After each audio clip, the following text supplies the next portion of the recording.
प्यारी सास संगत जी, प्यार से कहिए धन्यकार जी। मुझे आशा है कि सतगुरु माता जी के आशीर्वाद से आप सभी संत बहुत खुश होंगे।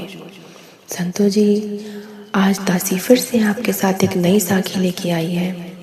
आज की साखी का विषय है मन के हारे हार है। तो संतों जी, चलिए संतों जी, आज की साखी का आनंद लेते हैं। मन के हारे हार है एक छोटी सी प्रेरणादायक साखी। रोहित ने बड़े उत्साह के साथ अपनी परीक्षा की शुरू की।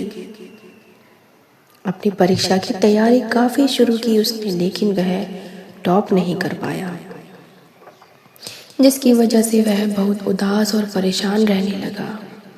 वह अपने आप को असफल महसूस करने लगा। अब उसका पढ़ाई में पहले की तरह लगाव नहीं रहा। अब उसने पहले की तरह प्रयास करना भी छोड़ दिया, पहले की तरह शिक्षा प्राप्त करनी भी छोड़ दी। संतों जी, रोहित की इस परेशानी का पता जब उसके अध्यापक को लगा, जो कि उसके मार्गदर्शन थे, तो उन्होंने एक दिन उसे अपने घर बुलाया और पूछा, क्या बात है बेटा, आजकल तुम काफी उदास और परेशान रहते हो और पहले की तरह तैयारी करनी भी छोड़ दी। रोहित ने उदास स्वर में कहा, सर, उसने दिन रात मेहनत की, पर जैसा वह चाहता था वैसा रिजल्ट नहीं आया, इसलिए वह हताश और निराश रहता है। अध्यापक कुछ समय के लिए शांत रहे। फिर कुछ सोचकर उन्होंने उससे कहा कि मेरे पीछे आओ। वे उसे एक टमाटर के पौधे के पास ले गए और बोले कि टमाटर के इन खराब और मरे हुए पौधों को देखो। जब मैंने इस पौधे को बोया था तो मैंने बहुत मेहनत और पूरे दिल से इसकी देखभाल की थी। मैंने समय समय पर सही मात्रा में पानी दिया, खाद भी डाली और कीटनाशक का छिड़काव भी किया, पर फिर भी यह खराब हो गया। तो क्या? रोहित बोला, इतनी सारी मेहनत, इतना पैसा और समय देने के बाद भी अगर जैसा रिजल्ट हम चाहते हैं वो न मिल पाए तो इतना सब कुछ करने का क्या फायदा है सर। तो संतों महापुरुषों जी, अध्यापक बोले, ऐसा नहीं है बेटा। फिर उन्होंने एक दरवाजे की तरफ इशारा करते हुए कहा कि अब एक बार जरा इस दरवाजे को खोल कर देखो। रोहित ने दरवाजे को खोला और देखा कि सामने बड़े बड़े टमाटरों के ढेर पड़े हुए थे। उसने पूछा कि यह सब कहाँ से आए सर जी?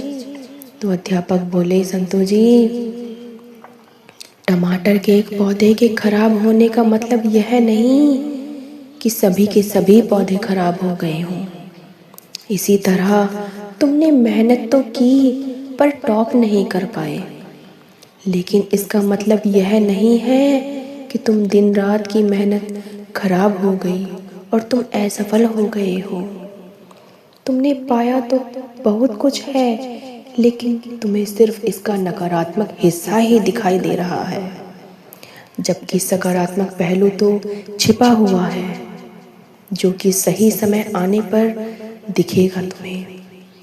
परीक्षा में लिखते वक्त कई चीजें सामने आएंगी, जैसे कि लिखने की स्पीड, तबीयत, मनोस्थिति और बहुत कुछ, जो कि सिर्फ मेहनत का पैमाना नहीं है। जो तुमने सीखा है वह जिंदगी के हर मोड़ पर काम आएगा। मेहनत करने के बावजूद मनचाहा परिणाम ना मिलना, इससे यह साबित नहीं होता बेटा कि आप असफल हो गए हो, बल्कि आपने तो सफलता की ओर अपने कदम बढ़ाए हैं। थॉमस अल्वा एडिसन ने भी एक बार में ही बल्ब नहीं बनाया था। वे भी तो एक ऐसे इंसान थे जिन्होंने कभी यह विचार नहीं किया था कि वे असफल हुए।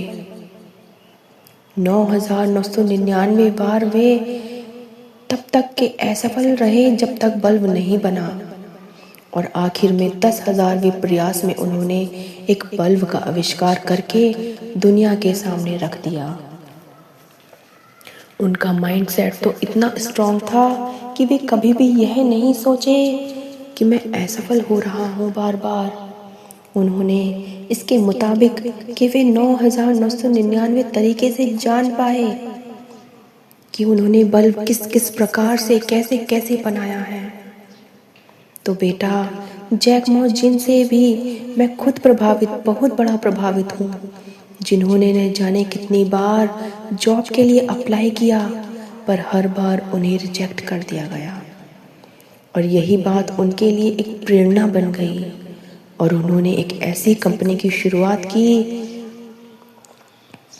कि दुनिया के सामने खड़ी कर दी, जिसे हम आज अलीबाबा के नाम से जानते हैं।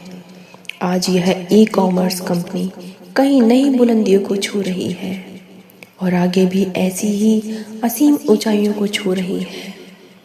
तो बेटा, ऐसे और भी हजारों उदाहरण हैं इस दुनिया में जिन्होंने काफ़ी प्रेरणा मिलती है हमें। बेटा, अगर हम एक बार मेहनत करके अच्छे से अपने रिज़ल्ट में थोड़ा टॉप नहीं कर पाते हैं तो हमें अपने आप को फेलियर नहीं समझना है। अगर इन्होंने भी अपने आप को एक फेलियर समझा होता तो आज वे इतने अच्छे सफल इंसान नहीं होते। हमें निराश होने की जगह हमें यह सोचना है कि आज मैं जहाँ तक पहुँचा हूँ इससे और आगे मुझे पहुँचना है। अपने सुधार करने की हमें कोशिश करनी है। ये बात उन सब पर लागू होती है बेटा जो जीवन में कुछ करना चाहते हैं। लाइफ में हमें आगे बढ़ना है। जब रेस लंबी हो तो ये मायने नहीं रखता कि कौन कितनी तेज दौड़ रहा है। मायने तो यह रखता है कि कौन कितनी ज़्यादा देर तक दौड़ सकता है। तो बेटा, रोहित ने अब सफलता का पाठ पढ़ लिया। वह अच्छी तरह से समझ चुका कि उसे अब आगे क्या करना है। वह एक नई आशा और उमंग के साथ अपनी सफलता की राह से आगे बढ़ चला है। विफलता बस फिर से शुरू करने का एक और अवसर है। इस बार और अधिक समझदारी से संतो जी हमें अपने जीवन में आगे बढ़ना है। संतो महापुरुषों जी, हम कभी कभी ये सोचने लगते हैं कि मैं इतनी सत्संग कर रहा हूँ, इतना सिमरन करता हूँ, इतनी सेवा करता हूँ, फिर भी मेरे घर में मुझे ये काम पूरा होता नहीं दिख रहा है। मेरे जीवन में मुझे नौकरी नहीं मिल रही है।